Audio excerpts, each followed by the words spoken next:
To show who Maxime Bernier is sitting down with here, this I guy know, is like that's absolutely kinda how I, nuts. This never runs out of bullets if there's a zombie apocalypse or an attempted communist takeover and you're defending your family.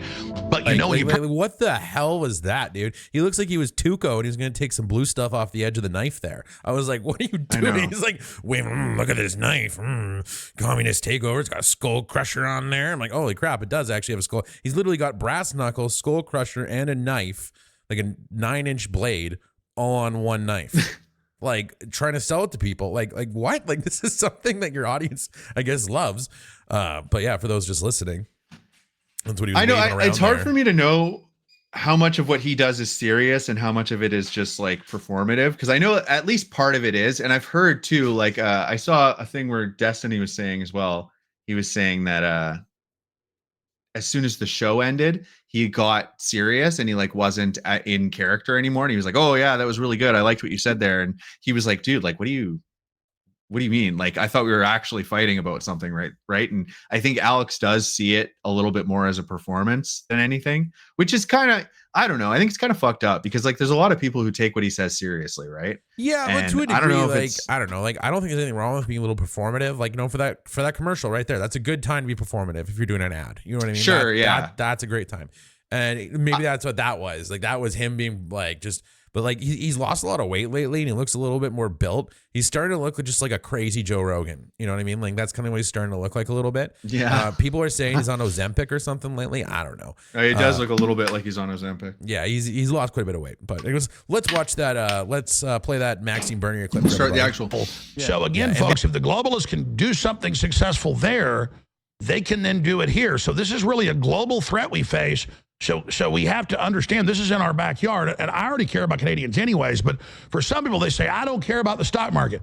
Well, the stock market cares about you. If it plunges, we're screwed. So there, people need to understand the world's very small and Canada really matters. But in general, why do you think, or maybe disagree, but why is Canada so targeted by the globalists? Because actually, we have Carney, Trudeau, and Poilievre. They're listening to advice coming from globalist leaders, and that's why for them they're socialists. They like that philosophy. They think that they know better than Canadians. These people over there at that meeting. Canada is with you. That's good. The agenda is good. We are the only party that won't follow the UN agenda, but the conservative, the liberal. So when you ask, to me, I don't know why Maxime Bernier comes off as like a Quebec Hitler. Is that just me a little bit? Like he comes off as a complete nut job. Like I can't stand Bernier. I can't stand him. Like he doesn't even live in this country half the time. Acts like he wants to make it better when he goes and lives in Florida half the year. It's just like, what are you doing? Like what? Like how are you somehow pro-Canadian? Like he boils my blood a little bit, honestly. Like it is wild to me that this guy has any support at all. Like it is just wild. Yeah, no, I mean, I just think that it matches to me the same thing as the Jagmeet Singh support. Like it just kind of says that you're not really thinking about things pragmatically. You're thinking about things purely ideologically. Everything is based on. Isn't democracy pandering to the majority? Like, isn't that what it's supposed to be? Pandering to the majority? Yeah, I think. I mean, there's instances, Maxime. There's times where you do need to protect a minority from the majority. There is instances where you have to do that. But generally speaking, yeah, if the majority of the country wants to move in a certain direction, you should push in that direction. You shouldn't just assume. He's literally implying that we know better than the Canadian public and that it's our job to inform the Canadian public what they should think and what they should support. And the problem here is that they believe things that are different than us. And we need to change their minds so that they support us instead of the people who are pandering to the things that they actually support. And it's just, I don't know. It's a really, really silly argument, in my opinion. Yeah, I just think it's beyond silly. It is absolute bananas. And I think that people really need to do some homework on this guy before they go sign. Like there's actually people, and I've seen it, in just normal spaces, you talk about the PPC, like that they're actually a party for the Canadian people. Like we're the only one who won't follow the UN agenda. It's just like, what are you talking about? Like Pierre has literally said he was going to ban people from working with the World Economic Forum.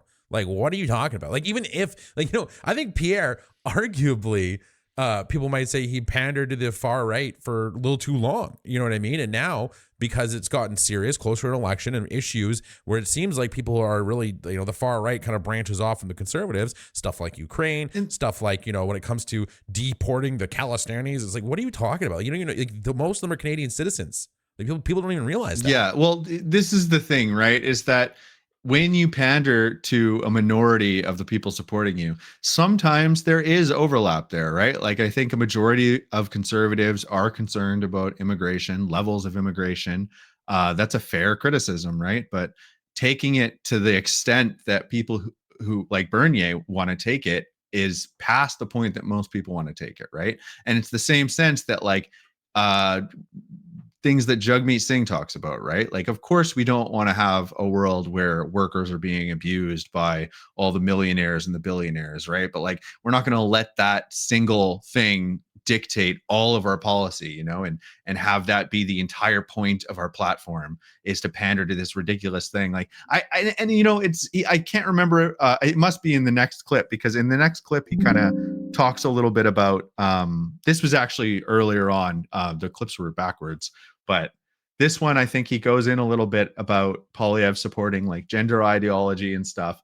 And it's just so annoying to hear somebody who's saying, like, his argument is that Poilievre is way too focused on economic problems and production issues, and he needs to focus more on the culture stuff so we can charge forward with culture war issues like trans stuff and pride flags at schools and stuff. Like, it's like, I don't know about everybody else, but me personally, I just am so sick of talking about culture issues. Can we just not worry about this right now? We have bigger issues than this. The trans people are such a small part of the country. Like, I am pro protections for a lot of these people, and I'm just tired of hearing about it. Like, I just think that like offer them the protections, but why is this like the entire center of all conservative and liberal thought? Is everything is about like how many genders are there, and like, you guys don't even know what a woman is. And it's like, dude, like, can we just talk about something else, please? Like, I just don't. Yeah. Why does it always have to be? And I feel like it's the Maxime Berniers and the Alex Joneses and those types of people are the people who are pushing that into the arena over and over and over and over again, right? Like, they act like it's the left is pushing this into everybody's minds and at the front of all the conversations, but I don't think that's true anymore. Like, Kamala didn't even talk about trans stuff even once her whole campaign. That was an entirely Trump thing this time. Obviously they supported it throughout their tenure in office. Like, there's times, but it wasn't like a central platform of hers at all. Like, protections for gay people or transing the kids, as they say. Anyways, so People's Party of Canada is apparently paying leader Maxime Bernier $104,000 salary right now, and that was in 2020. So he's actually collecting a six-figure salary. No way, dude. For a basically non-party status party. Like, they don't have any seats. He doesn't even have a seat in Parliament. Exactly. And he's collecting That's above crazy, six figures. dude. That's what I mean. To me, is just a con artist. I don't think he actually has any interest in helping the Canadian people whatsoever.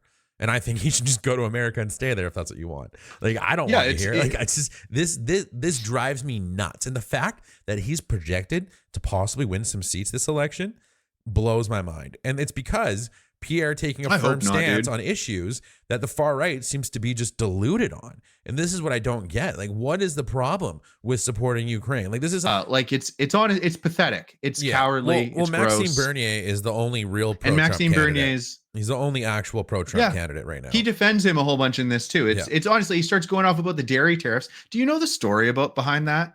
The dairy. Yes and no, because also he's right about that. It's certainly 300% tariff and we don't have one on the milk and eggs. That's wrong. He's right about that. I'm just saying. The dairy tariffs don't kick in until you hit some ridiculous cap. Dude, a lot of these tariffs have also been negotiated over time by different parties at different and carefully built piece by piece. But this is important. You know what I mean? Like the whole trade balance, right? The tariffs don't kick in until you hit a certain threshold. And America has never paid those dairy tariffs because they don't meet that threshold for dairy trade. They don't trade enough for it to ever be a requirement. They're far below it. They could trade more and not pay the tariffs.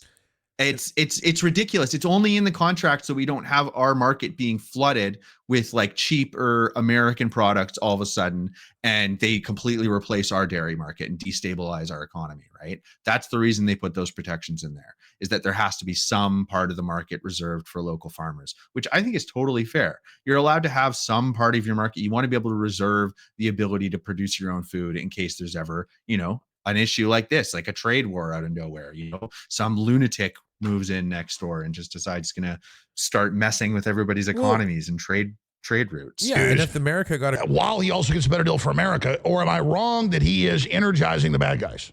Right now, what he's doing, it's helping a little bit the liberals. Okay. You're right about that. But also, if you have the conservative in power, they have the same policy. Yeah, so Poilievre has good rhetoric, but I've heard from a lot of Canadians when I've said he looks good that he's not. He has good rhetoric. He's doing politics with empty slogans, but his platform on the main issues, climate change, is like the liberals about that. He's okay with the Paris Accord. I'm the only leader who's ready to get rid of the Paris Accord like Trump. Well, that's what Canadians tell me, and I'm glad we got you on. They always tell me, no. They always say, this is the guy right here, not Poilievre. But Poilievre is a conservative in name only. Like Reno here in the state, like the former Republican Party before Trump. Poilievre is like that. He cannot speak about the real issues for our party. He doesn't want, because also in Canada, as you may know, Alex, so some things I want to say here. So first off, I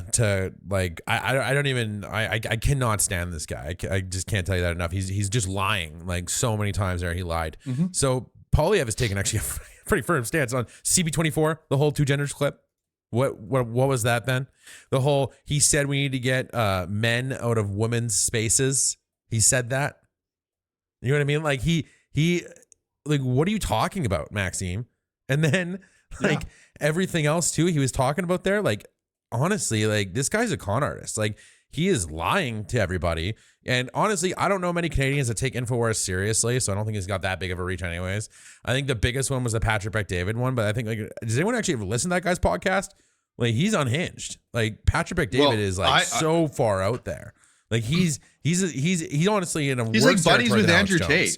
Because Alex Jones, honestly, there's like an air of non-seriousness, even though it's serious. It is performative, and I feel like most people understand it's performative to a degree. I hope so anyways, that it's performative to a degree. Well, but like, stuff I've seen on InfoWars before is stuff like, them talking about how 5G makes it easier for demons to possess you. You know what I mean? Like, they're nuts on there. Like, he'll put anybody on there. So for Maxime Bernier to go on that kind of, like, I don't even know, like what? Like, it's just,